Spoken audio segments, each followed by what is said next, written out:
मित्रांनो, जेव्हा आपण दारू घेतो, तेव्हा आपल्याला उत्साही वाटायला लागतं, आनंदी वाटायला लागतं.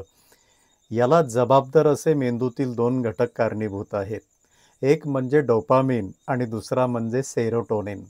जेव्हा दारू घेतो आपण, तेव्हा डोपामिन नावाचा जो एक केमिकल आहे, ते स्रावायला लागतं आणि त्या क्षणी आपल्याला खूप उत्साह आल्यासारखं वाटतं. आपण आनंदी व्हायला लागतो. आपल्यामध्ये प्रचंड आत्मविश्वास आल्यागत व्हायला लागतं. याला डोपामिन आणि सेरोटोनिन हे 2 केमिकल्स कारणीभूत होतात आणि जसजशी आपण दारू प्यायला लागतो, तसतसे ते स्राव वाढायला लागतात आणि त्यामुळं आपल्याला फार उत्साहानं आपण भरून जातो. आपल्याला फार त्या ठिकाणी हवेत गेल्यासारखं वाटतं. आपला आत्मविश्वास प्रचंड होतो.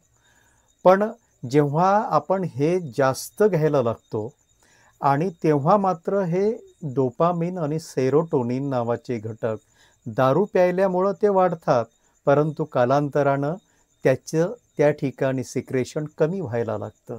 आपण जशी दारू पितो तसं ते सिक्रेट कमी प्रमाणात होतात.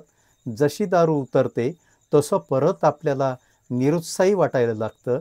आपण दुःखी व्हायला लागतो. आपण डिप्रेशनमध्ये जायला लागतो. परत आपण दारू घेतो आणि परत थोडासा स्राव होतो. आपल्याला असं वाटतं की या दारूमधूनच मजा यायला लागली.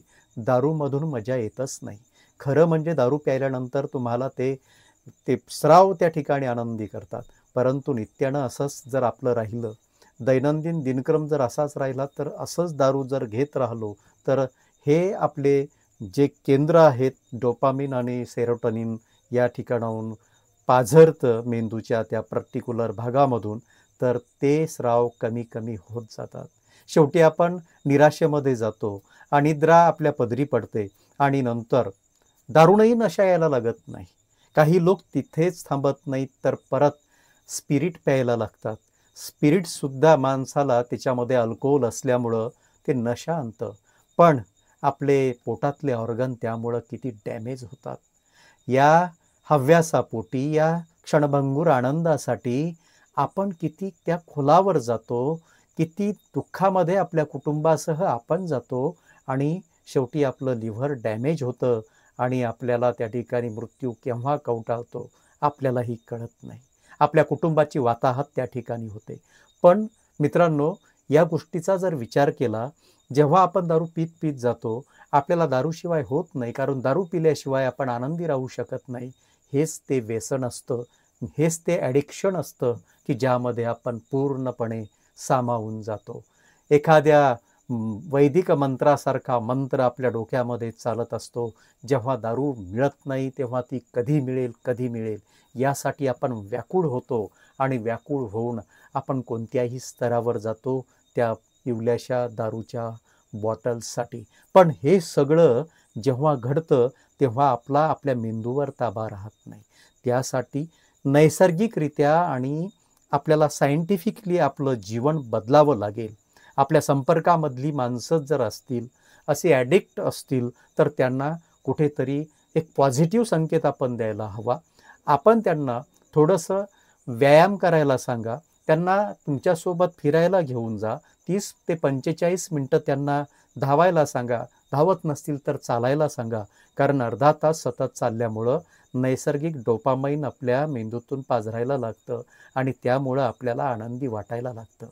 हेच गोष्ट जर तुम्ही प्राणायाम केलं, मेडिटेशन केलं, तर त्यातून सुद्धा सेरोटोनिन आणि डोपामिन हे घटक परत आपल्याला नैसर्गिकरित्या प्राप्त व्हायला लागतात आणि जेव्हा हे घटक नैसर्गिकरित्या प्राप्त होतात, तेव्हा निश्चितच आपला मेंदू पूर्ववत व्हायला लागतो आणि दारू हे व्यसन आपल्या हातून कधी सुटून जातं पताही लागत नाही.